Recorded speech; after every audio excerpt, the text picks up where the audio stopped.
வணக்கம். ஏன் என்ற கேள்வி விவாத நிகழ்ச்சிக்கு நேயர்கள் அனைவரையுமே வரவேற்கிறோம். தமிழ்நாட்டில் இன்று ஒரு முக்கிய மைல்கல்லாக பாரதிய ஜனதா கட்சியினுடைய முன்னாள் தலைவர் திரு அண்ணாமலை தனி அரசியல் இயக்கத்தை தொடங்கியிருக்கிறார். விரைவில் அரசியல் கட்சியாகவும் இது மாறக்கூடும். தமிழ்நாட்டினுடைய அடுத்த பொது தேர்தலில் எங்களுடைய வேட்பாளர்கள் களமாடுவார்கள் என்ற அறிவிப்பையும் வெளியிட்டிருக்கிறார். அதோடு பாரதிய ஜனதா கட்சியில் எத்தகைய எண்ணங்களை எல்லாம் தான் சுமந்து கொண்டு பயணித்தேன், எந்த காரணத்தினால் தான் இப்போது பாஜகவிலிருந்து வெளியேற நேரிட்டது, அதே நேரத்தில் புதிய அரசியல் இயக்கத்தை தொடங்குவதற்கான காரணம் என்ன என்ற பல்வேறு கருத்துக்களையுமே அவர் பகிர்ந்திருக்கிறார். இது குறித்து தான் ஜெயா பிளஸினுடைய விவாத களம் இன்று விவாதிக்க இருக்கிறது. அண்ணாமலை தொடங்கிய அரசியல் இயக்கம், அண்ணாமலை போடும் அரசியல் கணக்கு என்ன, இந்த தலைப்பின் கீழ் தான் அடுத்த 1 மணி நேரங்கள் 5 விருந்தினர்களோடு மிக விரிவாக ஜெயா பிளஸ் விவாத களம் விவாதிக்க இருக்கிறது. முன்னதாக நான் நேயர்களுக்கு விருந்தினர்களை அறிமுகம் செய்து வைத்து விடுகிறேன். அரங்கத்திற்கு வந்திருக்கும் அரசியல் விமர்சகர் திரு அக்னீஸ்வரன், உங்களை நான் நிகழ்ச்சிக்கு வரவேற்கிறேன்.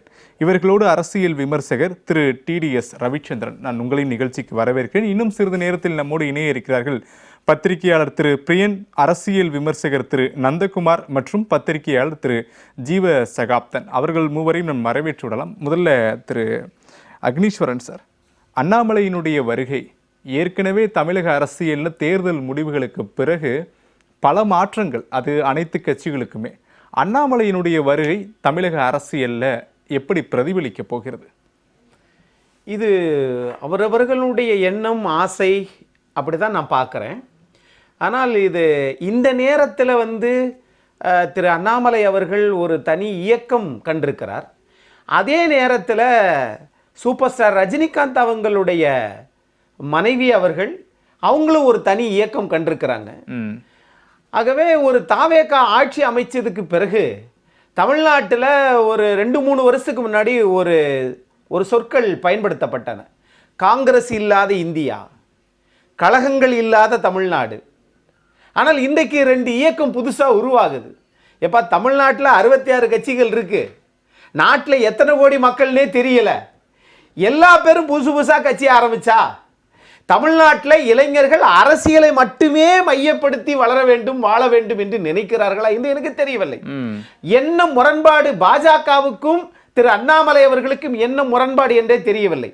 பாஜகவிலிருந்து எடுத்த இந்த 2026 இந்த 3% வாக்குக்குள்ளாக எடுத்தவர்களை இவர் பிரிக்க போகிறாரா, அல்லது ஒட்டுமொத்த தமிழ்நாட்டிலும் ஒரு மாற்று சக்தியாக அவர் வரப்போகிறாரா என்று நமக்கு தெரியவில்லை. ஆனால் தமிழ்நாட்டில் அரசியல் கட்சிகள் அதிகமாகி கொண்டே இருப்பது ஒரு பெரிய அரசியல் இருந்த இவ்வளவு நாள் வரைக்கும் கட்டமைப்பாக இருந்த காங்கிரஸ் கட்சி ஆண்டுச்சு, திமுக ஆண்டுச்சு, அண்ணா திமுக ஆண்டுச்சு.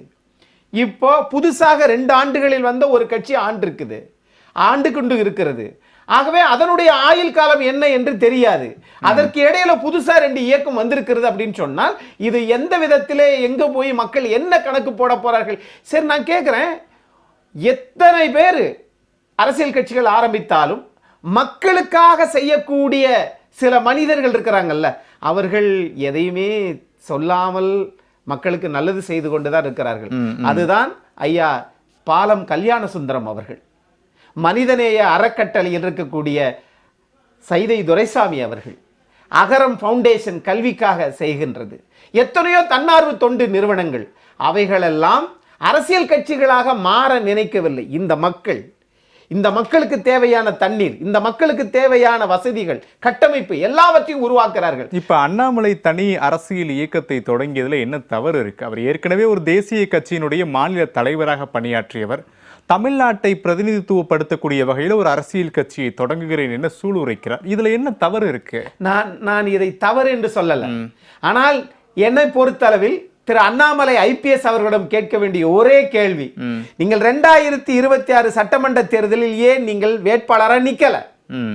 அப்படி நிக்காததுக்கு பிறகு அப்பயே நீங்க ஏன் பிரச்சாரத்தை தொடர்ந்தீங்க? அதற்கான ஒரு விளக்கமும் சொல்றாரு. அப்பயே கட்சி ஆரம்பிச்சிருக்கலாமே. 2025 டிசம்பர்லயே கட்சியினுடைய தலைமைக்கு தான் கட்சியிலிருந்து விலகுறேன்ற விருப்பத்தை தெரிவிச்சிட்டேன், தேர்தலை முடித்ததற்கு பிறகு முடிவெடுக்கலாமேன்னு கட்சி தலைமை கேட்டுட்டாங்க, அதுக்காக தான் நான் கொஞ்சம் பொறுமை காத்தேன், தன்னுடைய கட்சியுடைய பணியை செய்யணும்னு. அப்போ அப்படி ஒரு முடிவை சொன்ன ஒருவருக்கு மீண்டும் வேட்பாளராக கொடுப்பதில் தயக்கம் இருந்திருக்குமோ என்னமோ, அப்படியே நம்ம புரிஞ்சுக்கலாம்ல.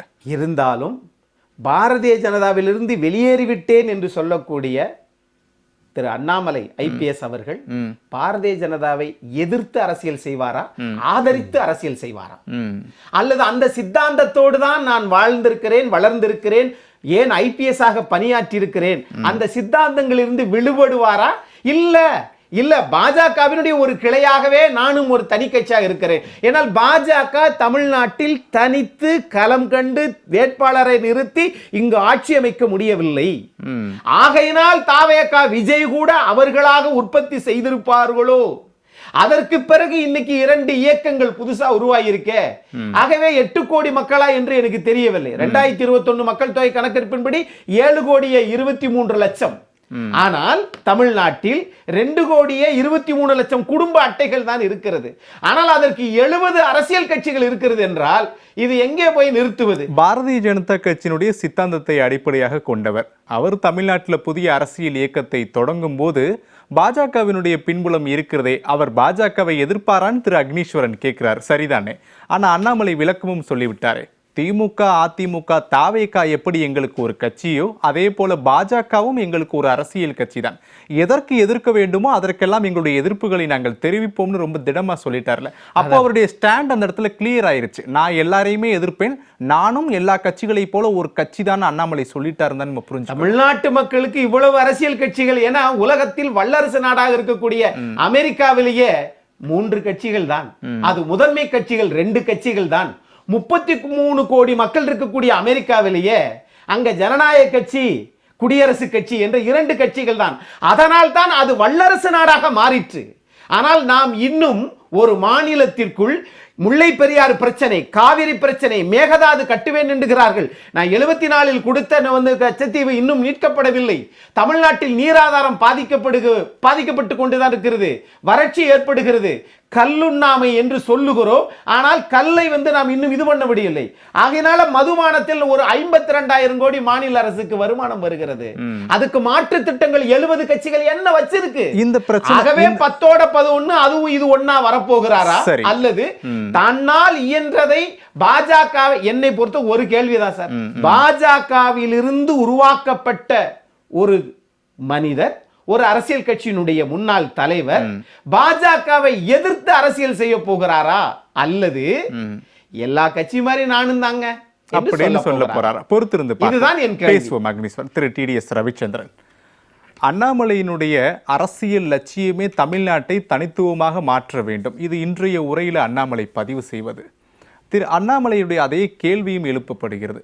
பாஜகவில் இருக்கும்போது தனித்துவமான தமிழ்நாட்டை உருவாக்க முடியவில்லை என்பதற்காகத்தான் தனிக்கட்சி தொடங்குகிறீர்களோ அப்படின்ற ஒரு கேள்வியும் எழுதல. அப்படி என்ன பாஜக மீது உங்களுக்கு கோபம்? பாஜகவில் வெளில அவர் கட்சி ஆரம்பிக்கல, அவர் இயக்கம் தான், அரசியல் இயக்கம். அது இயக்கம்ன்றதை தாண்டி அரசியல் இயக்கம் தான் ஆரம்பிச்சிருக்காரு. அது தப்பு கிடையாது. அரசியல் இயக்கமாக செயல்பட்டு அடுத்த 3 வருடத்தில் நான் பொது தேர்தலை சந்திப்பேன், அப்போ நான் வேட்பாளர்களை நிறுத்துவேன். அது மேட்டர் முடிஞ்சிருச்சு. உங்கள் எல்லாருக்கும் மறந்து போன ஒரு விஷயம் என்ன அப்படின்னா, அண்ணாமலை ஐயா பல கட்டங்களில் சொல்லியிருக்காரு, சித்தாந்த ரீதியாக நான் பிஜேபியில் இல்லை, மோடியின் ரசிகராகத்தான் நான் இருக்கேன். மேட்டர் முடிஞ்சிச்சா? பிஜேபிங்கிறது சித்தாந்த ரீதியான கட்சி, அதனால தான் பிஜேபி வந்துரும்னு பயந்து போய் கூட்டணியெல்லாம் அமைக்கிறீங்க. 100 ஓட்டு 200 ஓட்டு இருக்கிறவங்களெல்லாம் உள்ளே கூப்பிட்டு வர்றீங்க. பயப்பட்டதே பிஜேபி வந்துருங்கிறதுக்காகத்தான். ஆனால் இங்கே அவர் சித்தாந்த ரீதியாக இல்லை, நம்பர் 1. அண்ட் அவர் வாழ்க்கையிலேயே பிஜேபி தான் தேர்ந்தெடுக்கணும்னு நினச்சிக்கிட்டு ஸ்ட்ரைட்டாக பிஜேபியில் சேரலை. ஆர்எஸ்எஸில் 8 வயசில் போன மோடி மாதிரி, 15 வயசில் போன திருப்பூர் நாகராஜன் மாதிரி, அப்படி நிறைய பேர் மாதிரி அவர் வரலை. ஆனால் அதே திரு அண்ணாமலை மோடியால் இந்த நாட்டையே மாற்ற முடிந்ததுன்னு சொல்லக்கூடிய அண்ணாமலை தமிழ்நாட்டை மற்றும் மோடியால் மாற்ற முடியுன்ற நம்பிக்கையை வைக்க இழந்துட்டாரோ? இல்லை, அதாவது இன்னும் 5 மாநிலங்களில் பிஜேபி ஆட்சி செய்யலை. ஜார்க்கண்டில் செய்யலை, பஞ்சாபில் செய்யலை, தெலுங்கானாவில் செய்யலை, கேரளத்தில் செய்யலை, தமிழ்நாட்டில் செய்யலை. 6ஆக இருந்தது. வெஸ்ட் பெங்காலில் பெரிய முயற்சி எடுத்து மாற்றினோம். வெஸ்ட் பெங்காலை மாற்றுறதுங்கிறது சாதாரண விஷயம் இல்லை. இங்கே இருக்கிறவங்க எத்தனை பேருக்கு வெஸ்ட் பெங்கால் எப்படி இருக்குங்கிறது தெரியும்னு நான் சொல்லிக்க விரும்புகிறேன். நாங்கள் இருந்திருக்கேன். வெஸ்ட் பெங்கால் மாதிரி காட்டாட்சி நடக்கிற இடம் எங்கேயுமே இல்லை. அங்கே வந்து 3 முறை மோடி ஜெயிச்சதுக்கு பிறகுதான் அந்த மக்களுக்கு ஒரு எண்ணம் வந்தது, ஓ இந்த ஆள் வந்தால் நம்மளை காப்பாற்றுவான், மமதாவோட நம்ம இது பண்ணலான்னு சொல்லி அதுக்கப்புறம் தான் ஜெயிக்க முடிஞ்சுது. சரி, இப்போ அண்ணாமலை ஐயா அவர் என்ன சொல்கிறாரு, எனக்கு இந்த அரசியல் சித்தாந்தங்களுக்குள்ளே வர முடியல, நான் வந்து தேர்தலை வந்து இப்படி சந்திக்கிறதுக்கு விரும்பலை, நான் ஒரு இயக்கத்தை நடத்தி நிறைய பேரை உருவாக்குறேன், இதுதான் அவருடைய எண்ணமாக இருக்குது. நான் வந்து இவரை அண்ணாமலை ஐயாவை ஒரு அர்ஜுனனாக தான் பார்க்குறேன். ஆனால் அர்ஜுனன் தான் வெற்றி பெற முடியும்னு யார் நினச்சா? கண்ணன் நினச்சான். கண்ணனால வெற்றி பெற முடியாதா? அர்ஜுனன் வந்து அண்ணாமலை அப்படின்னு நீங்க சொல்லிட்டீங்க. ஆமா. அந்த மற்றொரு நபர் யார்? கர்ணன்ங்கிறது பிஜேபி. சரி, அவர் பாருங்க, அப்போ ஐயா கண்ணன்ங்கிறது பிஜேபி. கர்ணன் தப்பா சொல்லிட்டாங்க, உடனே வந்துட்டீங்க. நீங்க போய் பாருங்க கட்சியை முதல்ல பார்த்து. இப்போ வந்து அப்போ இப்படி புரிஞ்சுக்கலாமா, பிஜேபியினுடைய உத்தரவோ தயவோ ஏதோ ஒரு அடிப்படையில் அண்ணாமலை அரசியல் இயக்கத்தை தொடங்குகிறாரா அப்படின்ற ஒரு கேள்விங்க. அவரு முரண்பட்டு இருந்தாரு. அண்ணாமலை ஐயா வந்து 2024 தமிழ்நாட்டில் நடந்த தோல்விக்கு பிறகு, தோல்வினா என்ன, பெரிய முயற்சி எடுத்தோம், 20 + 18 38% வாக்குகள் வந்தது, பிரியாம இருந்திருந்தா நல்லது நடந்திருக்கும்னு தான் நம்ம நினைச்சோம். அப்ப தேவையில்லாம முதல் தப்பு பண்ணது அந்த சமயத்தில் எடப்பாடி ஐயா. அதெல்லாம் முடிஞ்சு போச்சு. அவர் கிளம்பி போன உடனே பிஜேபியில் நிறைய பேர், எச் ராஜா அவர்களுடைய தலைமையில் நிறைய பேர் கிட்டத்தட்ட 1.5 கோடி உறுப்பினர்களை சேர்ப்பதற்கான முயற்சிகளை எல்லாம் ஒழுங்கா எடுத்தாங்க, பெரிய அளவில் இறங்கினாங்க, வேலை செஞ்சாங்க, இந்த 2 வருஷத்துக்குள்ள பண்ணணும்னு நினைச்சாங்க. இப்போ ஐயா அண்ணாமலை கிட்டத்தட்ட ஒரு 6 லட்சம் பேர் சேர்ந்திருக்காங்க. ஈஸியாக அது வந்து ஒரு 8 லட்சத்தை கடந்துரும். இந்த 8 லட்சம் பேரை வைத்துக்கொண்டு தமிழ்நாட்டில் எதை வேண்டுமானாலும் செய்ய முடியும் அப்படிங்கிறதுக்கு உங்களுக்கு ஒரு உதாரணம் சொல்கிறேன். இந்த 8 லட்சம் பேரும் டெடிக்கேட்டடாக அண்ணாமலையை தலைவராக ஏற்றுக்கொண்டு வந்திருக்காங்க. பொதுவாக பிஜேபி ஆர்எஸ்எஸ் சித்தாந்தத்தில் ஒரு நபரை துதிபாடும் விஷயம் கிடையாது, என்றைக்குமே கிடையாது. ஆண்டவனை தவிர வேறு யாரையும் வர்ஷிப் பண்ண மாட்டோம். இன்னைக்கு வேறு வழியில் போக்கு இல்லைங்கிறதுனால விஜய் வர்ஷிப் பண்ணுறவங்களாம் இருக்காங்க, அவங்க விஜய்க்காக பேசுகிறவங்களாம் இருக்காங்க, அவங்களாம் நல்லா இருக்கட்டும். ஆனால் அப்படி கிடையாது. இங்கே கேள்வி என்னன்னா, அண்ணாமலைங்கிற ஒருத்தர் இப்போ வந்தாகணும். அவருடைய அபிப்பிராயம், அண்ணாமலை ஐயாவுடைய அபிப்பிராயம் வந்து மாநில நிறம் இருக்கணும், மாநில தன்மை இருக்கணும், மாநிலத்துக்காக பேசுவவராக இருக்க. கேள்வி அங்கதான் எழுது. அண்ணாமலையினுடைய வருகையெல்லாம் எல்லாம் ஆதரிக்க தான் செய்யறாங்க. ஆனா பாஜகவில் அதை இருந்தால் செய்ய முடியாதுன்னு அண்ணாமலை நம்பி விட்டாரோ அப்படின்ற அரசியல் கட்சின்னு நான் சொல்லுவேன். காரணம் என்னன்னா, விஜயகாந்த் ஐயாவோட இன்டர்ன்ஷிப் தான் இருந்தேங்கிற வார்த்தையை கரெக்டாக பயன்படுத்துறாரு. அங்கேயே அவரால் சாதிச்சிருக்க முடியும். அவர் வந்து சிலாகிச்சு விஜயகாந்தை பாராட்டக்கூடிய ஒருத்தர் தான். அதற்கப்புறம் அவர் எப்படி போய் ஐபிஎஸ் ஆனாருங்கிறதெல்லாம் ஐபிஎஸ்ங்கிற விஷயம். அதற்கப்புறம் இங்கே வந்ததுக்கப்புறம் அவரே உங்களுக்கு ஒரு செய்தியை சொல்றாரு. அதாவது ரஜினிகாந்த் அரசியலுக்கு வருவேன்னு முடிவு பண்ணிட்டாரு, வரப்போறேன்னு சொல்றாரு, வரப்போறேன்னு சொல்லிட்டாரு. கட்சி வேற ஆட்சி வேறன்னு இருக்கணும்னு சொல்றாரு. ஆட்சிக்காக தான் அவர் அண்ணாமலையை தேர்ந்தெடுத்து வைத்திருக்கிறாரு. கூப்பிட்டு கேட்கிறாரு. அவர் வந்து இல்லை நான் பிஜேபியில் சேர போகிறேன், இங்கே வர முடியல, உங்களுக்கும் உடம்பு சரியில்லை, நீங்கள் பார்த்துக்கோங்க அப்படிங்கிற மாதிரி சொன்னேன்னு சொல்கிறார். அங்கே தான் முதல் தவறு நடந்தது என்னை பொறுத்த வரைக்கும். அதிலிருந்து அண்ணாமலை ஐயா எடுத்துக்கிட்ட வேலையை தெளிவாக செய்யக்கூடியவர். அர்ஜுனன் தானே வெற்றி பெற முடியாது, அங்க ஒரு மிகப்பெரிய கண்ணன் வேலை செய்யணும். பாஜகவுடைய வேலை தேவைப்படணும். அதை தவிர கர்ணன்ங்கிறதுக்கு சல்லியன் வேணும். எத்தனையோ விஷயங்கள் இருக்கு. இருந்தாலும் அண்ணாமலை ஐயாவுடைய இந்த முயற்சி மிகப்பெரிய அளவில் வெற்றி பெறணும். அவரால் மட்டும்தான் தமிழகத்தில் இருக்கக்கூடிய இந்தியர்களை ஒருங்கிணைத்து, தமிழர்களை ஒருங்கிணைத்து, இந்தியர்களை ஒருங்கிணைத்து சிறுபான்மைங்கிற விஷயத்துக்குள்ள போகாம ஜெயிக்க முடியும். ஒரே ஒரு வரி சொல்றேன், 6000 ஜப வீடு 600 தேவாலயம் வைத்துக் கொண்டு ஒருத்தரால் ஆட்சி அமைக்க முடியும்னு சொன்னால் திரு பிரியன், முன்பு அண்ணாமலையினுடைய அரசியல் வருகை குறித்து முன்பு பேசிட்டு இருந்தோம். அண்ணாமலை சொன்னக்கூடிய இன்று ஒரு முக்கியமான விஷயம், தமிழ்நாட்டை தனித்துவமாக மாற்ற வேண்டும் என்ற என்னுடைய விருப்பத்தை பூர்த்தி செய்வதற்காக தனி அரசியல் இயக்கத்தை தொடங்குகின்றார். ஏற்கனவே தேசிய கட்சியில் அண்ணாமலை இருக்கக்கூடிய நிலையில பாஜகவால் அதை நிறைவேற்ற முடியாது என புரிந்து கொண்ட பிறகு தனி இயக்கத்தை தொடங்குகிறாரோன்ற ஒரு கேள்வி எழுதலையா? உங்களுடைய பார்வை எப்படி இருக்கு? இல்லை, அண்ணாமலை மாதிரி மெத்த படித்தவர்கள், ஐபிஎஸ் எல்லாம் படிச்சுட்டு ஐஏஎம்லாம் படிச்சுட்டு வந்தவங்க நம்ம நாட்டில் எந்தெந்த கட்சிக்கு என்னென்ன சித்தாந்தம் இருக்குது, என்னென்ன கட்சிக்கு என்னென்ன லிமிட்டேஷன்ஸ் இருக்குது, எந்த கட்சி என்ன சித்தாந்தத்தில் இயங்கிட்டு இருக்கு, எந்த கட்சி எந்த ரூட்டில் போயிட்டுருக்கு, யார் யார் தலைமையாக இருக்குது, அந்த தலைவர் எப்படி இருக்கார், எல்லாமே தெரிஞ்ச படித்த ஒருத்தர் எதுக்கு பாஜகவில் முதல்ல சேர்ந்தார்? முதல்ல அது மாநில பிரச்சனைகளெல்லாம் தீர்க்க முடியாது தேசிய கட்சிகள்னாலும் சொல்கிறவர், why he has joined BJP? He is a well learned man. Why he has joined BJP? ஒருவேளை அதை புரிந்து கொள்வதற்கு ஒரு கால அவகாசம் தேவைப்பட்டிருக்கும் இல்லையா? BJP cannot rise in Tamil Nadu. தமிழ்நாட்டில் ரைஸே ஆக முடியாதுன்னு தெரியும் அவருக்கு. ஏன் அவர் சேர்ந்தார் முதல்ல? அந்த சித்தாந்தம் அவருக்கு பிடிக்கலன்னா அவர் ஏன் சேர்ந்தார்? அவரோட அந்த 6 வருஷத்தில் வந்து ஒரு தடவை மட்டுமே அந்த மைக்கேல் பெட்டி விஷயத்தில் மட்டும்தான் கொஞ்சம் அந்த மத விஷயங்களை டீல் பண்ணார், மற்றபடி பெருசாக டீல் பண்ணல. ஆனால் பரபரப்பான ஒரு பாலிடிக்ஸ் பண்ணார். டிஎம்கே ஃபைல்ஸ்லாம் கொண்டாந்தார், தன் சவுக்கால் அடிச்சுட்டாரு, செருப்பு போட மாட்டேன்னு சொன்னார், என்னென்ன ஜிமிக்ஸ் உண்டோ எல்லாமே பண்ணார். ஆனால் எதையுமே முழுசாக பண்ண மாதிரி தெரியல, எல்லாம் அறகுறையாக பண்ணி ஒரு பரபரப்புக்காக பண்ணுற விஷயங்கள்லாம் பண்ணார். அவரோட செலெக்ஷனே சரியில்லை. ஒரு well learned man, why has chosen BJP?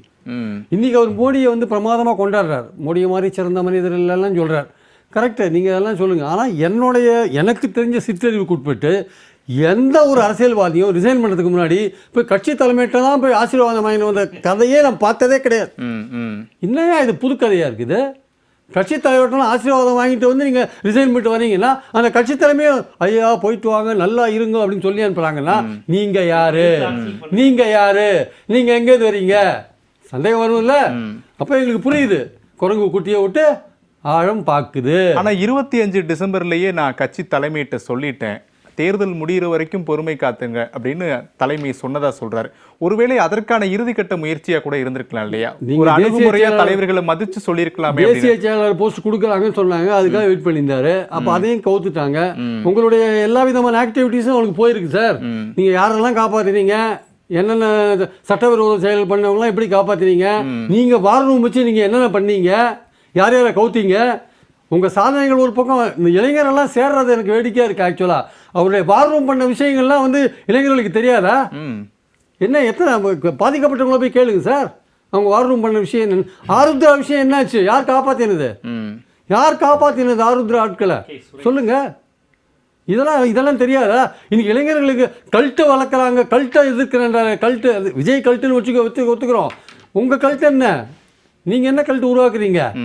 நீங்கள் எப்படிப்பட்ட ஆட்களை நீங்கள் வளர்த்து விட்டீங்க? நீங்கள் எப்படிப்பட்ட ஆட்களை நீங்கள் சேர்த்து வச்சுருந்தீங்க? எப்படிப்பட்ட ஆட்களை உங்களுக்கு பிடிக்காத ஆட்களை நீங்கள் தள்ளி விட்டீங்க? நீங்கள் திரு பிரியனுடைய பேச்சு அண்ணாமலை நம்பிக்கைக்கு மாறா இருக்கே. அண்ணாமலை சொல்லக்கூடியது, இவ்வளவு கட்சிகள் இருந்த போதும் தான் தனி அரசியல் இயக்கத்தை தொடங்குவது மக்கள் தரத்தை பிரித்து பார்த்து வாக்களிப்பார்கள்ன்றாங்க. ஆனால் பிரியன் அப்படியே முற்றிலும் வேறு தரமான அரசியல்வாதியாக அண்ணாமலை இல்லை சார், தராதரமற்ற ஒரு அரசியல்வாதியாக இருந்தார். அதனால தான் மக்கள் அவரை வந்து ஒரு இப்போ வந்து விஜயை பொறுத்த மட்டும் ஒரு கிளாமர் வச்சுக்கோங்க, இவரை பொறுத்த ஒரு தராதரமற்றது. நான் சொல்றது வந்து அந்த தூரதிருஷ்டவசமாக துரை வைக்க சொன்னது மாதிரி தான் விளக்க வேண்டியிருக்கு நான். அதாவது வந்து பாயிண்ட் என்னன்னா, பரபரப்பு உண்டாக்குற பல விஷயங்களை செய்து அதன் மூலமாக உருவான ஒரு தலைவராக அவர் காட்சி அளிக்கிறார். அது ஒரு தரத்தோட உருவாகலன்னு சொல்ல வந்து அந்த தராதரம் சொன்னால் அதுக்கு அது பர்சனலாக டேமேஜ் பண்ணலை. ஸோ அதனால் அது தரம் கிடையாதுன்ற விஷயம் பாயிண்ட் இருக்குது. அதனால் என்னுடைய பாயிண்ட் என்னன்னா, அவர் வந்து நிச்சயமா ஒரு பிஜேபியோட ஆளர் தான் சார் உள்ள வந்திருக்காரு. அவர் அடுத்த பிஜேபி அடுத்த ஆளை இறக்கி விட்டுருக்கு. அவருக்கு அதிமுக மேலே நம்பிக்கை வச்சாங்க, அதிமுக ஒன்றும் இல்லாத போயிடுது. இப்போ அடுத்து இவரை இறக்கி விட்டுருக்கு. நான் விஜய் வந்து அவரும் ஒரு சந்தேக லிஸ்ட்டில் இருக்கார். அந்த சந்தேக லிஸ்ட்டில் அந்த பூனைக்குட்டி எப்போ வெளில வரும்னு தெரியாது. ஆக்சுவலாக இந்த பூனைக்குட்டி எப்போ வெளில வரும்னு தெரியாது. இதெல்லாம் இந்த இயக்கம் தான் ஆரம்பிச்சிருக்கு. அவர் அர்ஜுனரா இருக்காரா, கண்ணனா இருக்காரா, குசேலரா இருக்காரெல்லாம் பொறுத்து இருந்து பார்க்கலாம். 3 வருஷத்துல தெரிஞ்சிடும். ரொம்ப சுருக்கமா நான் போடும் இல்லை, சபரீசன் ஐயாவுடைய பி டீம்னு தான் நான் தாவேக்காவை நினச்சேன். ஏன்னா திமுகவை காப்பாற்றணும்னா இந்த மாதிரி ஒருத்தர் கொண்டு வந்தால் தான் உண்டு, குடும்ப அரசியல்லேருந்து வெளில வந்தால் தான் உண்டுன்னு அவர் பண்ணாருன்னு நான் நினச்சேன். அடிப்படையில் இந்த மாதிரியான குற்றச்சாட்டுகளை வைக்கும்பொழுது பி டீம்னு வைக்கும்போது நம்ம விசிகாவை போய் கேட்கணும். ஏப்பா நீங்கள் அவர் திமுக வந்து இவர் வந்து பி டீமா, நீ போய் சேர்ந்தியான்னு கேட்டிங்கன்னா அவர் பதில் சொல்லிடுவார்ல. நீங்கள் தானே அனுப்பிச்சு வச்சிங்க, 60 பேரை ஜம்ப் பண்ணி சட்டசபையிலேருந்து ஓட வச்சு அந்த இதை ஜெயிக்க வச்சிங்க. 144 வர்றதுக்கு காரணம் என்ன? 89லே ஜெயிச்சிருக்குமே திமுக ஜம்ப் பண்ணி ஓடினது. பேசும் திரு ஜீவசகாப்தம். அண்ணாமலைக்கு பின்புலத்தில் சொல்லக்கூடிய முக்கியமான ஒரு விஷயம், அண்ணாமலை பாஜகவுடைய சித்தாந்தத்தை அடிப்படையாக கொண்டவர். பாஜக தமிழ்நாட்டில் காலூன்ற முடியவில்லைன்றதுக்கு பல காரணங்களை சொல்லலாம். அண்ணாமலை அந்த வழியில் உள்ள வரும்போது அவரை ஏற்றுக்கொள்வார்களா மக்கள்ன்ற ஒரு கேள்வி எழுது. ஆனால் அதற்கான விளக்கத்தையும் அண்ணாமலை சொல்கிறார். அதிமுக, திமுக, தாவேகாவை எப்படி ஒரு அரசியல் கட்சி அணுகுமோ அதே போல எங்களுடைய அரசியல் இயக்கமும் பாஜகவை அணுகும்ன்றார். அது ஏற்புடையதாக இருக்குமா? அவர் பாரதிய ஜனதாவிலேருந்து விலகினவர், நான் பாஜக கொள்கையை தான் பின்பற்ற போகிறேன் நான் சொல்லுவார். பாஜகவை எடுத்து தான் நான் செயல்படுவேன் தான் சொல்லுவார். ஏன்னா அவர் மாநில உரிமைகள்ங்கிறதுக்காக பாடுபடுவேன்லாம் அவர் சொல்லியிருக்காரு. அப்போ பாஜக எதிர்த்து தான் ஆகணும். அதுவும் ஆளும் பாஜக. பாஜக காங்கிரஸின் கொள்கையே மாநில உரிமைகளுக்கு எதிரானது. அதுவும் இப்போ ரூலிங் பார்ட்டி பாஜகவை எதிர்க்காம எதுக்கு சார் ஒரு கட்சி புதுசாக அங்கே தமிழ்நாட்டில் ஆரம்பிச்சுக்கிட்டு? அதனால அவர் கண்டிப்பா பாஜக எதிர்க்கிறேன்னு தான் அவர் சொல்லுவார். சொன்னாதான் தமிழ்நாட்டில் அரசியல் இதாகும். அதனால இனி விஜய் மாதிரி இவரும் பெரியாரை ஏத்துக்கிட்டேன்னு சொல்லுவாரா? பெரியார் அண்ணா, ஏன்னா பிஜேபியிலிருந்து வந்துட்டார்ல, நான் இனிமேல் பெரியார் அண்ணா வழி தான், நானும் திராவிட விஜய் எப்படி நானும் ஒரு திராவிட மரபு அப்படின்னு இவரும் சொல்லுவாரா? இதெல்லாம் நம்ம பொறுத்து தான் பார்க்கணும். வாய்ப்பு இல்லையா? வாய்ப்பு இல்லைன்னா சரி, ஓகே, அவங்களே சொல்றாங்க தமிழ்நாட்டுக்கு நஷ்டம் தான், பரவாயில்ல, தமிழ்நாட்டுக்கு நஷ்டம் தான். ஆமா, அதனால பெரியார் அண்ணாவுக்கு நட்டம் இல்லாதனால ஓகே, அண்ணாமலை போன்றவர்கள் அந்த மாதிரி அரசியலை செய்ய போறாங்களா அப்படிங்கிற அந்த கேள்வி இருக்கு. அது மட்டும் இல்லாம இன்னைக்கு அண்ணாமலை போன்றவர்கள் ஒரு பாரதிய ஜனதாவில் இருந்தாங்க. பாரதிய ஜனதாவில் அவர் என்ன அரசியல் பண்ணார்? பாஜகவின் சித்தாந்த இந்துத்துவ அரசியல் அவர் பண்ணலை. அழகா பிரியன் சார் சொன்னார், அந்த மைக்கேல் பட்டி இஷ்யூ தான் இந்துத்துவ அரசியல். மற்றது முழுக்க திமுக அமைச்சருடைய சொத்து ஃபைல கொண்டு வரேன் அப்படிங்கிற பண்ணது. அப்புறம் பாஜகவின் நாடியாவும் நரம்பாகவும் இருந்த ஆர்எஸ்எஸ் சித்தாந்த தலைவர்களை ஒதுக்கி வச்சார். அவர் கட்சிக்கு யாரையெல்லாம் ஒதுக்கி வச்சாருன்னு பாருங்க. மூத்த தலைவர்கள் யாருமே அவர் இருக்கும்போது பக்கத்தில் இல்லை. அவர் பக்கத்தில் இருந்தது ஃபுல்லாக அமர் பிரசாத் ரெட்டி, கரு நாகராஜன், இவங்க தான் இருந்தாங்க. இவங்கெல்லாம் பெரிய ஆர்எஸ்எஸ் சித்தாந்தத்திலும் வந்தவங்க கிடையாது, கட்சியில் சேர்ந்தவங்க. தமிழிசை சவுந்தரராஜனை போது சேர்ந்தவங்க, இவருக்கு சேர்ந்தவங்க. அவங்களாம் யாரும் பெரிய இந்துத்துவ ஐடியாலஜி கிடையாது. ஆனால் இந்துத்துவ கருத்தில் உடையவர்கள் யார்? ஹெச் ராஜா, எஸ்வி சேகர், இவங்களாம் அந்த ஐடியாலஜி உடையவங்க. பெரியார் எதிர்ப்பு, திராவிட எதிர்ப்பு, இந்துத்துவம், இந்த கான்செப்டில் வளர்ந்தவங்க. அண்ணாமலை அந்த கான்செப்டில் கிடையாது. அவர் இங்கே ஃபுல்லாக ஒரு உடச்சி விடுற வேலை. பாஜகவை நீங்கள் பிராமின் ஜனதா பார்ட்டி மாதிரி வச்சிருந்தீங்கன்னா வளராது, இங்கே ஒரு பேட்டர்ன் இருக்கு அப்படிங்கிறத அண்ணாமலை போன்றவர்கள் இங்கே வேற மாதிரி உண்டாக்குனாங்க. அது மட்டும் இல்லாமல் கட்சியை மீறி தன்னையை முன்னிலைத்தி செல்வாக்கு பண்ணிக்கிட்டாங்க. அவருடைய சமூகம் சார்ந்து செல்வாக்க சேர்த்துக்கிட்டார். கரு நாகராஜன் பாஜக விலகிட்டார். பாத்தீங்களா? கரெக்ட். நான் கவனிக்கல, நான் யதார்த்தமா சொன்னேன். அமர் பிரசாத் ரெட்டி கண்டிப்பா ஒரு பக்கம் நிப்பாரு, எழுதி வச்சுக்கோ, ஆதரவு கொடுத்திருக்காரு. அவ்வளவுதான். வேற யார்கிட்ட போவார்? அமர் பிரசாத் ரெட்டி என்ன கேடி ராகவன்ட்ட போவாரா, இல்ல வேற யார்கிட்ட போவார்? அவர் ஹெச் ராஜாட்ட போவாரா? முழுக்க அண்ணாமலை ஆதரவாளர்கள். அவங்க எல்லாம் ஹெச் ராஜாவுக்கு கூட ஆதரவாளர்களா இருக்க மாட்டாங்க. அண்ணாமலை வருகையின் போது ஆர்எஸ்எஸ்க்கு நெருக்கமானவர்களை எல்லாம் அண்ணாமலை ஒதுக்கி வைத்த ஃப்ரீடம் அண்ணாமலைக்கு பாஜக தலைமை கொடுத்த போது இப்ப ஏன் இந்த கட்சியிலிருந்து வெளியேற வேண்டிய கட்டாயம் ஏற்படுது? இவர் மோடியோட ஆளு தாங்க. உங்களுக்கு இன்னொன்று தெரிஞ்சுக்கோங்க, பாஜகவுடைய பேட்டர்ன்ல மோடி, அமித்ஷா போன்றவர்கள் அவங்க வர்றாங்க. ஆனால் ஆர்எஸ்எஸ் தான் அவங்களை வளர்த்து விடும். ஆனால் ஆர்எஸ்எஸ்ஸை இப்போ எப்படி அதை பார்க்குதுன்னா, இவங்களுக்கு ஒரு பெரிய மோடியை விட 100 மடங்கு ஒரு பெரிய ரசிகர் மன்றம் மோடிக்கும் அமித்ஷாக்கும் தான் இந்தியா முழுக்க இருக்கு. இங்கே தான் சினிமா பார்த்து விசில் அடிக்கிற கூட்டம் தமிழ்நாட்டில். பீகார்லாம் மோடிக்கு தான் விசில். அப்போ மோடிக்கும் அமித்ஷாக்கும் உருவாகின தனிப்பட்ட இமேஜ் பயங்கரமாக உருவாயிருச்சு. இவங்க ஆர்எஸ்எஸ் ஐடியாலஜி பார்ட்டி தான், ஆனால் ஐடியாலஜியை மீறி மோடிக்கு வந்துட்டாரு. இப்போ இங்கே ராமர் கோயில் அந்த திறக்கும் போது சங்கராச்சாரியர் எச்சரிக்கை விடுத்தார்ல மோடிக்கு, நீ எப்படி உள்ளே போகலாம் அப்படிலாம் கேட்டார்ல, நீ பிரதமர் தான், அதுக்காக வர்ணாசிரமத்தில் நீ வர முடியாதுலாம் சொன்னார். அது மீறிலாம் மோடி போறாரு. இதை இந்துத்துவ தலைமை ரசிக்காது, ஆர்எஸ்எஸ் ரசிக்கவே ரசிக்காது. அவங்களுக்குள்ளேயும் இஷ்யூ ஓடிக்கிட்டு தான் இருக்கு. இந்த காக்ரோச் ஜனதா பார்ட்டியெல்லாம் மோடிக்கு எதிராக வரதா ஆர்எஸ்எஸ்லாம் வேடிக்கை பார்க்கும். ஸோ அவங்க வளர்த்து விடுவாங்க, காங்கிரஸ் அழியணும்னு மோடி அமித்ஷா வளர்த்து விடுவாங்க.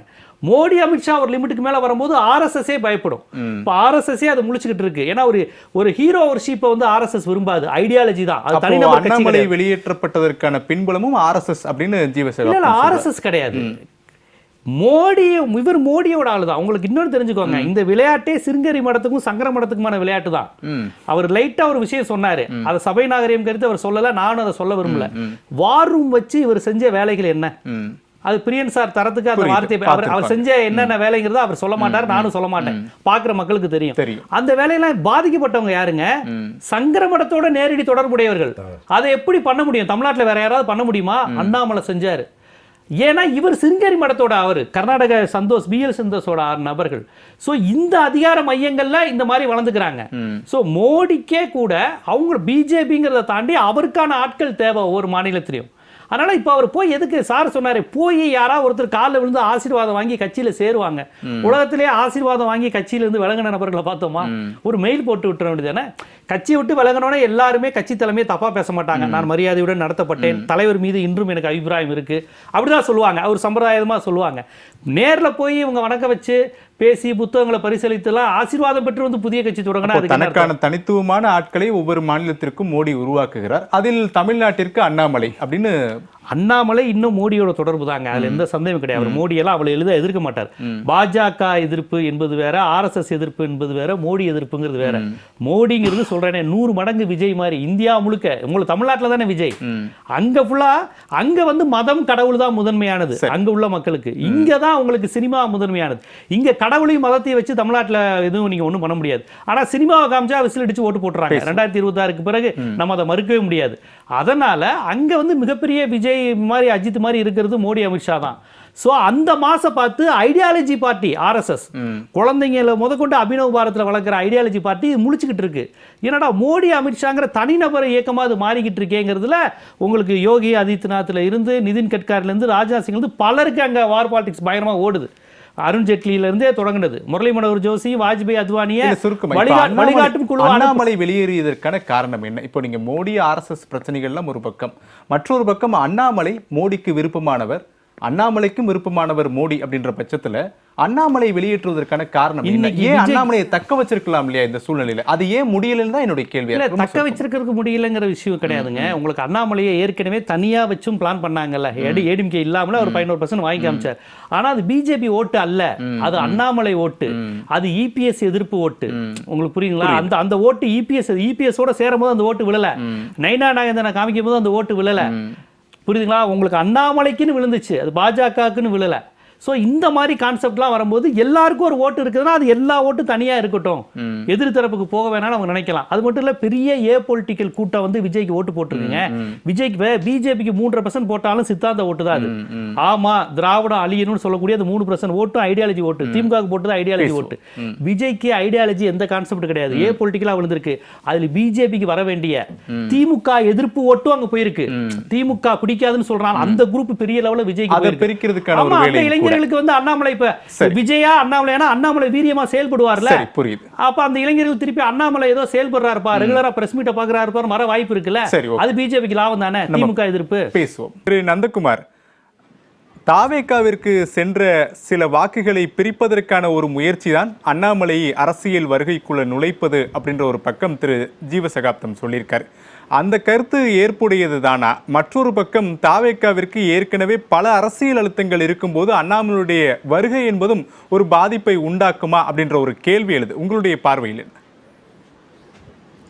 யோகேஸ்வரன், இப்ப 2026க்கு அப்புறம் தமிழக அரசியல் களம் முற்றிலும் முழுவதுமாக மாறுபட்டிருக்கு. இன்னைக்கு தமிழக அரசியல் தாவேகா வெர்சஸ் அதர்ஸ் மாறி இருக்கு.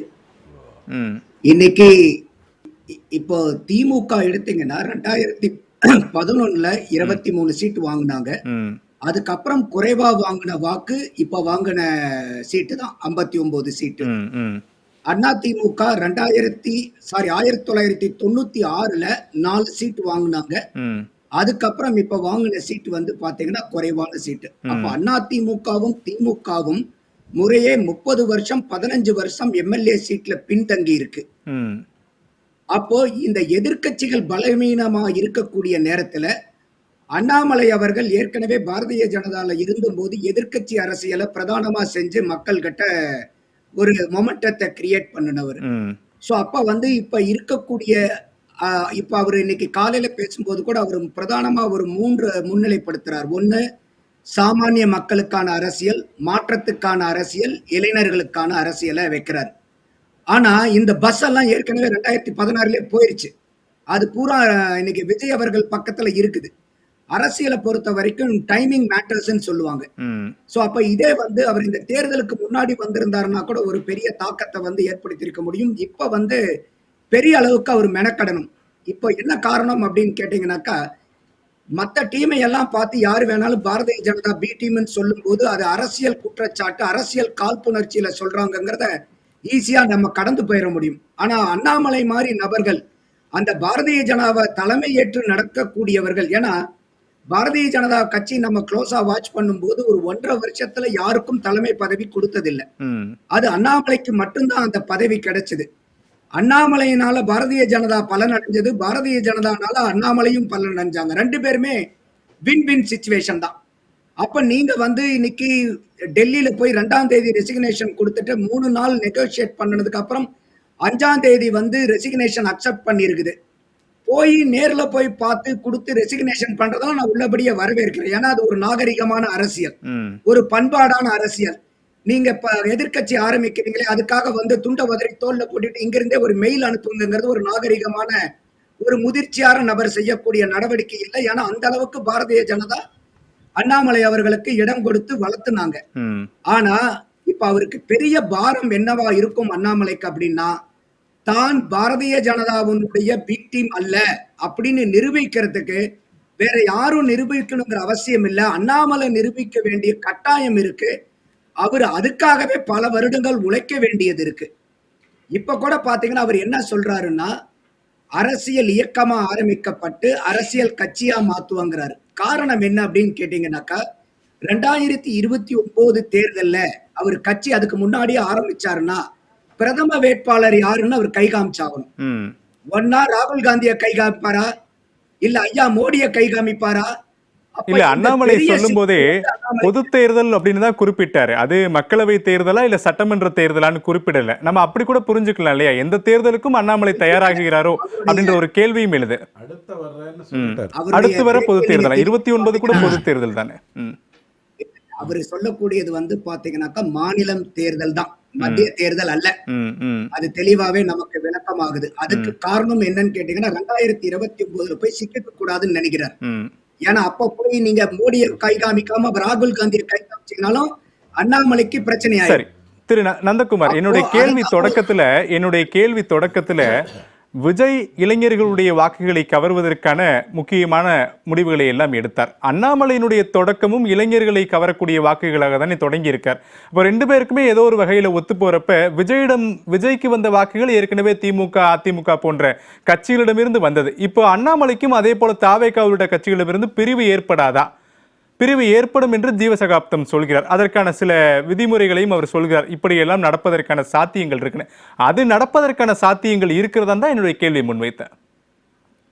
நான் அதனாலதான் முதல்ல சொன்ன அவர் பஸ்ஸை விட்டுட்டாரு அப்படின்னு. 2026க்கு முன்னாடி ஆரம்பிச்சாருன்னா அதுக்கு ஒரு வாய்ப்பு உண்டு. He missed the bus. ஆனா 26 தேர்தலுக்கு பிறகுதானே தாவேகாவுடைய வாக்கு வங்கியை தெரிஞ்சிச்சு. அப்போ 2031 தேர்தல் தான் அண்ணாமலையுடைய இலக்கம் கூட. இது நீங்களே சொன்னீங்க. அப்படின்றப்போ இனி வரக்கூடிய நாட்கள்ல பிரிக்கக்கூடிய வாக்குகள் தானே முக்கியமா இருக்கும். அந்த அடிப்படையில பேசலாம். இல்ல அதாவது இப்ப வந்து அண்ணாமலை அவர்களுக்கு நீங்க ஒரு வாக்க கொண்டு போய் இன்னொரு கட்சியில கொடுத்த உடனே வாங்க நான் திருப்பி வந்துட்டேங்க, எல்லாரும் வாங்க எனக்கு கூப்பிட்டு போடுங்கனால வரமாட்டாங்க. அண்ணாமலையனுடைய வாக்கு வங்கி எதை எடுத்து வச்சிருந்தாரு? Anti BJP, sorry anti DMK, anti ADMK, அதைத்தான் அவர் பிரதானமா முன்னிலைப்படுத்திக்கிட்டு இருந்தாரு. இன்னைக்கு விஜய்க்கு போன வாக்குகள்லாம் எது? Anti DMK, anti ADMK, anti BJP ஓட்டும் அவர் ஆர்கனைஸ் பண்ணிருக்காரு. ஆன்டி பிஜேபி மட்டும் இல்ல, ப்ரோ பிஜேபி ஓட்ட கூட அவர் எடுத்திருக்காரு. சரி, அப்போ இந்த மாதிரி இருக்கக்கூடிய சூழ்நிலையில அந்த வாக்கு வங்கியை நீங்க எதுக்காக வந்து நீங்க களமாடினீங்களோ அந்த வாக்கு வங்கியை நீங்க அடுத்தவங்க கிட்ட கொடுத்ததுக்கு அப்புறம் அந்த வாக்கு வங்கி எடுக்கிறது சிரமம். ஆனா அதே சமயம் எதிர்க்கட்சிகள் நான் சொன்ன மாதிரி இன்னைக்கு பலகீனப்பட்டு போயிருக்கு. இப்ப விஜய் அவர்கள் ஒரு இளைஞரா இருக்காரு. இன்னைக்கு அதிமுகல பெரிய இளைஞர் முகம் இல்ல. திமுகல வந்து பாத்தீங்கன்னாக்கா உதயநிதி இருக்காரு, ஆனா பெரிய அளவுக்கு அவர் எடுபடாம போயிட்டாரு. அப்போ அண்ணாமலை அவர்கள் தமிழகத்துல எதிர்க்கட்சி அரசியலை பிரதானமா முன்னிலைப்படுத்தி நடத்தினாரு. அப்ப இன்னைக்கு தமிழக அரசியல் தாவேகா வெர்சஸ் அதர்ஸ்ன்னு மாறினால அவருடைய இது வந்து டிவிகே வெர்சஸ் அண்ணாமலைன்னு கொண்டு வர்றதுக்கு எந்த வகையில வந்து முயற்சி பண்ண முடியுமோ அந்த முயற்சியை எடுப்பாரு. அவருடைய வாக்கு பிரதானமா எடுக்கக்கூடியது எதிர்கட்சிகள்ல இருந்து அந்த வாக்குகளை ஸ்வீகரிக்கிறதுக்கு தான் அதிகமான வாய்ப்புகள் இருக்கு. தாவேகா அவர்களா ஏதாவது பெரிய தப்பு பண்ணாலே ஒழிய அந்த வாக்கு அங்கிருந்து எடுக்கிறது பெரிய சிரமம். ஒரு டீசென்டான ஆகா ஓகோங்கிற மாதிரி ஆட்சியை கொடுக்கலன்னா கூட ஒரு டீசென்டான ரூலை வந்து அடுத்த 5 வருஷம் கொடுத்தாங்கன்னா கூட அவங்க வந்து அந்த வாக்கு வங்கி அண்ணாமலை அவர்கள் வைக்கிறது. ஓகே, நான் உங்களுடைய பாயிண்ட் எடுத்துக்கிட்டேன். நம்ம பேசலாம். திரு ஜீவசகாப்தம், நந்தகுமார் சொல்லக்கூடியது எதிர்க்கட்சி இங்க ஸ்ட்ராங்கா இல்ல தமிழ்நாட்டில். அந்த ஸ்ட்ராங்கான எதிர்க்கட்சியை தான் நிரப்பிக் கொள்வதற்காக அண்ணாமலையுடைய வருகை இருக்கலாம். மற்றொன்று நீங்க சொன்னது தாவேகாவுடைய வாக்குகள். ஏற்கனவே பாஜகவுடைய எதிர்ப்பு வாக்குகள் தான் போச்சு. பாஜகவுடைய வாக்குகள் பாஜக பக்கம் தான் இப்போதும் இருக்கிறது. எதிர்ப்பு வாக்குகள் எப்படி மீண்டும் அண்ணாமலைக்கு வரும்? அங்கேயும் ஒரு சிக்கல் இருக்கு இல்லையா அப்படின்னு கேள்வி எழுப்புறார். இரண்டுக்குமான பதில் நிறைவா. அவருடைய வாக்குங்கிறது திமுக எதிர்ப்பு ஓட்டு. ரொம்ப சிம்பிளான லாஜிக். திமுக பிடிக்காதவங்க பிஜேபிக்கு ஓட்டு போடுவாங்க, இந்துத்துவ ஐடியாலஜி உடையவங்க. இப்போ அண்ணாமலைக்கு வந்து எந்த பேஸ்மெண்ட்ல நின்னாரு? திமுக எதிர்ப்பு தான் அவர் பேசினது முழுக்க. அப்போ திமுக எதிர்ப்பு ஓட்டு தான் அவருக்கு வரும். திமுக எதிர்ப்பு ஓட்டு இப்போ யார் அறுவடை செஞ்சிருக்கா? விஜய். ஏடிமிகே பண்ண வேண்டியதையும் சேர்த்து அதிகமாக பண்ணியிருக்கிறாங்க. பிஜேபி பண்ணிக்கிட்டு இருந்ததையும் எடுத்துக்கிட்டாங்க. நாம் தமிழர் இவங்களும் திமுக எதிர்ப்பு பேசின 3 கட்சிகிட்ட இருந்து பெரிய லெவலில் ஓட் பெர்சன்டேஜை விஜய் வாங்கிட்டாரு. இப்போ அண்ணாமலையும் திமுக எதிர்ப்பு தான். ஆனால் புதுசாக வர்றாரு. எப்படி விஜய்க்கு ஒரு ரசிகர் மன்றம் இருந்துச்சோ அண்ணாமலையும் ரசிகர் மன்றம் தான். அவருக்கு ஒரு பெரிய ரசிகரா, தனிப்பட்ட இண்டிவிஜுவல் ஐடியாலஜி இல்லை. அண்ணாமலை செஞ்சால் கரெக்ட், அண்ணாமலை கலக்கிறாரு, அண்ணாமலை கேள்வி கேட்குறாரு அப்படிங்கிற ஒரு மாஸ் உருவாச்சு இல்லையா? அந்த மாஸ் அதுவும் சேர்த்து தான் இந்த முறை விஜய்க்கு போயிருக்கு. அண்ணாமலை ஆதரவாளர்கள் ஓட்டு விஜய்க்கு போயிருக்கு. இப்போ அண்ணாமலை தனி கட்சி ஆரம்பிச்சா அது விஜய்க்கு வராது, திருப்பி அண்ணாமலைகிட்ட வந்துடும். வானதி சீனிவாசனை தோக்கடிக்க அவங்க என்னென்ன வேலை பார்த்தாங்கன்னு மேற்கு மண்டல செய்தியாளர்கிட்ட கேளுங்க. எல்லாம் விஜய்க்கு ஓட்டு போடுங்கன்னு இருக்காங்க. ஏன்னா திமுக ஓட்டு போட முடியாது அவங்களால. வானதி தோக்கணும், விஜய்க்கு ஓட்டு போடுங்க. இந்த மாதிரி மேற்கு மண்டலத்தில் நிறைய வாக்குகள் விஜய்க்கு வந்திருக்கு. அந்த வாக்குகள் இப்போ அண்ணாமலை கட்சி ஆரம்பிச்சுட்டா அவங்க எதுக்கு விஜய்க்கு போட போறாங்க, தனுஷுக்கு போட போறாங்க? அண்ணாமலை நம்ம தலைவரே வந்துட்டாருன்ட்டு அண்ணாமலைக்கு வந்துருவாங்க. அப்போ விஜய்க்கு போன பொலிட்டிக்கல் ஓட்டு அந்த ரசிகர் மன்ற மாயத்தில் போனது அதே கான்செப்ட் தான் அண்ணாமலைக்கும். இவர் இண்டிவிஜுவல் மயக்கம், இவர் வந்தா கிளப்பிடுவார், இவர் வந்தா மாத்திடுவார். அந்த கான்செப்ட் தான் விஜயும், அதே கான்செப்ட் தான் அண்ணாமலைங்கிறப்ப அண்ணாமலைக்கு அந்த வாக்குகள் பெரிய லெவலில் பெரிய வாய்ப்பு இருக்கு. இன்னொன்று செயல்பாடுன்னு பார்த்தா அண்ணாமலை செயல்படுவார். அவருடைய அரசியல நமக்கு உடன்பாடும் இல்லாமல் இருக்கலாம், எதையாவது திட்டிக்கிட்டு பேசிக்கிட்டு பேரணி யாத்திரைன்னு செயல்பட்டுக்கிட்டு இருப்பாரு. விஜயா அண்ணாமலையான்னு பார்த்து அந்த மாதிரியான கூட்டம் போகும்போது விஜய்க்கான கூட்டம் அண்ணாமலைக்கு வர வாய்ப்பு அதிகம். அண்ணாமலை அவருடைய பதவி காலத்தின் போது தலைவராக இருந்தபோது முக்கியமா எதிர்த்தது திமுகவை மட்டும்தான். இப்ப நீங்க கூட குறிப்பிட்டீங்க. ஆனா இன்று திமுகவே அண்ணாமலைக்கு வாழ்த்து தெரிவிக்கிறது புதிய அரசியல் வருகைக்கு. அப்போ அதற்கு இடைப்பட்ட என்ன நடக்குது? திமுக வாழ்த்து தெரிவிக்கிறாங்க, அண்ணாமலை திமுக குறித்து ரொம்ப ஒரு மௌனம் காத்தாரு சமீப நாட்களாகவே. அப்படின்றப்போ இங்க ஒரு புரிதல் ஏதோ ஒன்று ஏற்படுதல். அது என்ன? திமுகவுடைய கான்செப்ட் அண்ணாமலைக்கு போச்சுன்னா அது எடுபடாது. அப்படி ஒரு அரசியல திமுக செய்யாது. ஏன்னா சமீப நாட்களாகவே பாஜக பக்கம் திமுக போகிறதோ அப்படின்ற ஒரு கேள்வியும் போயிட்டே இருக்கு. இன்னைக்கு திமுக வாழ்த்தும் தெரிவிக்கிறாங்க அண்ணாமலைக்கு. அப்படின்றப்போ ஒரு எதிரும் புதிருமா இருந்தவங்க அரசியல் வருகைக்கு வாழ்த்து தெரிவிப்பதற்கான காரணம் எங்க எழுது? அப்படி ஒரு யூகங்கள் எல்லாம் உண்மை சொல்கிறதோ அப்படின்ற மாதிரி இல்ல. அப்படி ஒரு ஊகம் தொடர்ந்து சொல்லுது. ஆனா அதற்கான வாய்ப்பு இல்லை. அப்படி போனா பாஜகவுக்கும் வாய்ப்பு இல்லை. ஏன்னா பாஜக ரொம்ப ஹார்ட் கோர் இந்துத்துவா கான்செப்ட்ல சில ஆட்களை உருவாக்கி வச்சிருக்கு. அவங்களாலையும் திமுகவை அக்செப்ட் பண்ண முடியாது. இன்னைக்கு திமுகவும் இளைஞர்கள் மத்தியில ஐடியாலஜியை கொண்டு போறதுக்கான வேலையை பார்த்துருக்காங்க. அதனால பிஜேபியோட போனா அது ஒட்டு சேராது. அவரும் திமுகவுக்கான இமேஜும் போயிடும் பிஜேபி. ஏன்னா இன்னைக்கு அவர் முதலமைச்சர் எடுத்திருக்கிற முடிவு எனக்கு காங்கிரஸ் வேணாங்கிறது தான்.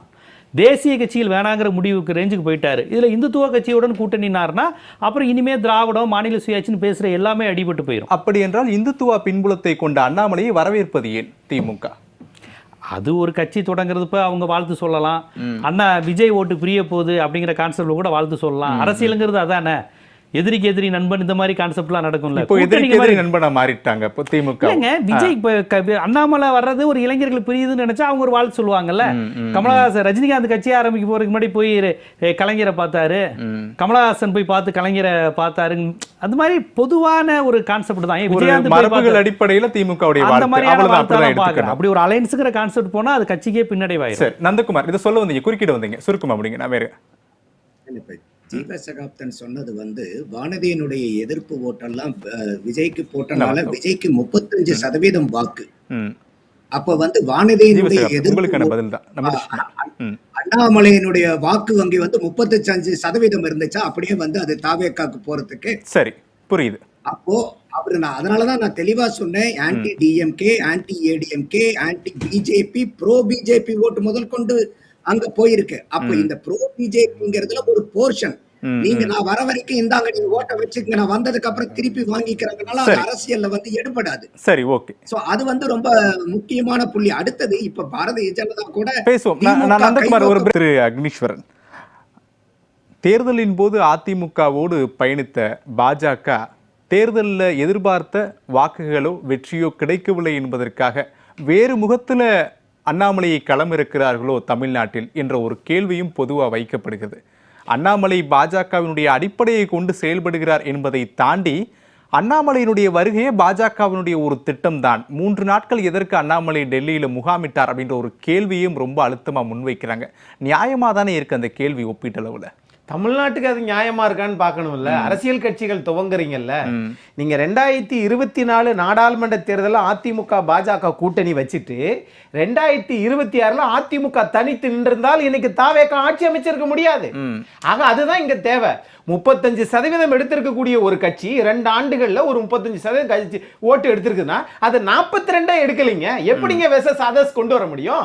ஆகையினால இங்க மாணவர்கள், இளைஞர்கள், பெண்கள், பட்டியலின மக்கள் இவர்கள் எல்லோரும் கவர்ச்சியை பார்த்து ஆதரிச்சிருக்கிறாங்க அப்படின்றது எல்லாருக்குமே தெரிஞ்ச விஷயம் தான். ஆனால் இதே பேரறிஞர் பெருந்தகை அண்ணா கல்லூரிகள் இன்னைக்கு தமிழ்நாட்டில் அரசு கலைக்கல்லூரிகள் 176 இருக்குது. இப்ப இதுல இத்தனை கல்லூரிகளிலும் எத்தனை பேரை நம்ம திராவிட இயக்கத்தை சிந்தனையை வளர்த்துட்டோம் இல்லையே.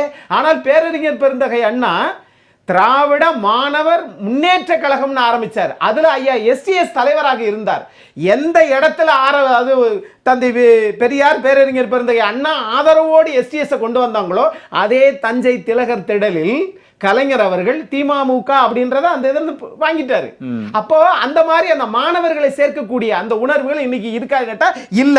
என்னுடைய கேள்வியில அக்னீஸ்வரன், என்னுடைய கேள்வி அப்படின்றது 2024 மக்களவை தேர்தல், தமிழ்நாட்டில் நடைபெற்று முடிந்த உள்ளாட்சி தேர்தல். அண்ணாமலை இன்று வெளிப்படையாகவே சொல்கிறார், பாஜக தனித்துவமாக வேண்டும் என்பதற்காக தனித்து போட்டியிட்டோம். அதே தேர்தலில் கூட்டாக சேர்ந்து 18% வாக்குகள் மக்களவையில், பாஜக தனியாக 11.8% வாக்குகள் வாங்கினாங்க. அப்போ இது கூட ஒரு ஐடியாவாக இருக்கலாம் இல்லையா? பாஜக தனித்து இருந்தால் மட்டும்தான் வெற்றி பெற முடியும், அதற்கு அண்ணாமலையை பயன்படுத்துகிறார்களோ என்ற கேள்விதான் எனக்கு எழுது. அதற்கான பதில் தான் உங்களுக்கு. இதை தெரிஞ்சு கொள்றதுக்கு இத்தனை வருஷம் தேவையா? அப்ப எதுக்கு அதை ராஜினாமா பண்ணிட்டு வந்தோம்? அது எதுக்கு நம்ம முடக்குறிச்சியில் நின்றோம்? நான் சிறுக சிறுக சேமித்த பணம் எல்லாம் விரயமாயிடுச்சுன்னு ஏன் சொன்னோம்? அப்ப அரவக்குறிச்சியில அப்போ இவ்வளவு விஷயங்கள் வந்ததற்கு பிறகும் இப்ப நாம இப்ப எதிர்பார்க்க வேண்டியது என்னன்னா ஒண்ணுமே இல்லைங்க. திரு அண்ணாமலை கட்சி ஆரம்பிச்ச உடனே பவன் கல்யாண் ஆதரவு தெரிவிக்கிறார். ரஜினிகாந்த் அம்மா அவருக்கு ஒரு மக்கள் இயக்கம் ஆரம்பிக்கிறாங்க. நான் என்ன கேக்குறேன், இப்பதான் ஒரு கட்சி வந்திருக்குல்ல, ஒரு 3 மாசம் 6 மாசம் ஆளட்டுமே, ஆள்றாங்களா இல்லையான்றத அப்புறம் பார்ப்போம். ஆகையினால இந்த நிலைப்பாடு என்பது இங்க பாருங்க, 2016 அம்மா ஜெயலலிதா அம்மா இறந்துட்டாங்க, 2018 கலைஞர் இறந்து விட்டார். இப்ப என்னன்னா 2 பேர் இறந்ததற்கு பிறகு ஆளுமை இல்லைன்னு சொல்லி திரு அமித்ஷா அவர்கள் சொன்னார். திமுகவிலிருந்து திரு மு.க. ஸ்டாலின், அதிமுகவிலிருந்து திரு எடப்பாடி பழனிசாமி வந்துட்டாரு. ஒரே ஒரு தேர்தலை சந்தித்தார்கள் 2021. ஆனால் இப்ப 2 வருஷமா இருக்கிற கட்சி ஒரு கட்சி வந்துருச்சே, வர விட்டுருப்பாங்களா கலைஞரும் ஜெயலலிதாவும் இருந்திருந்தால்? ஆகவே தங்கள் இன்னும் மக்களோடு மக்களாக இன்னும் இது பண்ணி யாருனே தெரியாது, வேட்பாளர் யாருனே தெரியாது, எம்எல்ஏ யாருனே தெரியாது, அமைச்சர். அப்ப இந்த நிலைமை வந்திருக்கிறது என்றால் நம் மக்களிடம் ரொம்ப விலகிருச்சோ திராவிட கட்சிகள்? மீண்டும் மக்களோடு மக்களாக நீங்கள் அரசியல் கட்சி ஆரம்பிக்கணும் என் பார்வை. அதே புள்ளியிலிருந்து திரு பிரியன் கேட்கிறேன். திரு பிரியன், இப்போ திராவிட கட்சிகளுக்கு மாற்றா தாவேகா தமிழ்நாட்டில் ஆட்சியை அமைச்சிட்டாங்க. அப்போ பாஜக சித்தாந்தம் அல்லாத ஒருவரை முன்னிறுத்தி எதிர்க்கட்சியாவது நம்ம வந்து விடலாம் அப்படின்ற ஒரு நினைப்பு ஏற்பட்டு விட்டதோ அப்படின்ற கேள்வி எழுது. ஏன்னா திராவிட கட்சிகளை ஒதுக்க வேண்டும் அப்படின்றத ஒரு முடிவா இருக்கு திரு அக்னீஸ்வரன் சொல்றதுல இருந்து. அதுதான் உண்மை நிலையா கூட இருக்குமா அண்ணாமலையுடைய வருகை?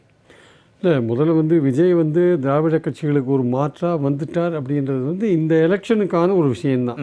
இது எதிர்காலத்துக்கான தற்காலிகமானதுன்றீங்க. இது இனிமே இந்த ஒரு தடவை அவருடைய ஒரு நடிகர், செல்வாக்கு மிக்க நடிகர், இல்லை இன்ஸ்டாகிராமில் ரீச் பண்ணார், இல்லை அதிமுக பிடிக்காதவங்க ஓட்டு போட்டாங்க, இந்த மாதிரி அப்பா சொல்லி பேரன் சொல்லி தாத்தா ஓட்டு போட்டார், பையன் சொல்லி அப்பா ஓட்டு போட்டார், இல்லை பாஜகக்காரங்களாம் ஓட்டு போட்டாங்க, திமுகவை தோக்கடிக்க முடியாது, நம்ம ஓட்டு போட்டால் விஜய் ஜெயிச்சிருவார், திமுக தோக்கணும், நமக்கு ஒரு கண் போனால் பரவாயில்ல, மற்றவருக்கு 2 கண் போகணும், திமுகவுக்கு 2 கண் போகணும்னு பாஜகக்காரங்க கூட விஜய்க்கு ஓட்டு போட்டுக்கலாம். அது மாதிரிலாம் நடந்தது உண்மை. ஏன்னா இப்போ ரொம்ப கொண்டாடுறது விஜயோடைய வெற்றியை பாஜக தான் ரொம்ப கொண்டாடுது. ஆமாம், ஏன்னா திமுக ஒழிஞ்சுதுன்ற ஒரு சந்தோஷம் அவங்களுக்கு. ஏதோ நரகாசுரன் ஒழிஞ்சான்ற மாதிரி அவங்க கொண்டாடிட்டு இருக்காங்க வச்சுக்கோங்க. அது ஒரு பக்கம் இருந்தால் கூட இந்த வெற்றின்றது விஜயோடைய வெற்றி தற்காலிகம் தான். அவருடைய செயல்பாடுகளை பொறுத்து தான் அடுத்த தேர்தல் அவருக்கு ஓட்டு விழும். அவர் வாயில் வடை சுட்டுருந்தாருன்னா நிச்சயமாக கண்டிப்பாக விழறதுக்கான வாய்ப்பு இல்லை. இந்த 1 மாதத்தில் அவருடைய வீக்னஸ் பலது தெரிஞ்சிருக்கு ஆக்சுவலாக. ஆனால் என்னென்னா 6 மாதம் டைம் கொடுக்கணும், 6 மாதம் டைம் கொடுக்கணுன்றாங்க, 6 மாதம் டைம் கொடுப்பாங்க. இப்போ இந்த இடத்துல திமுகவும் அதிமுகவும் 24%, 21%, 45% ஓட்டை கையில் வச்சுருக்காங்க. அவர் ஒரு 35% ஓட்டை கையில் வச்சுருக்கார்.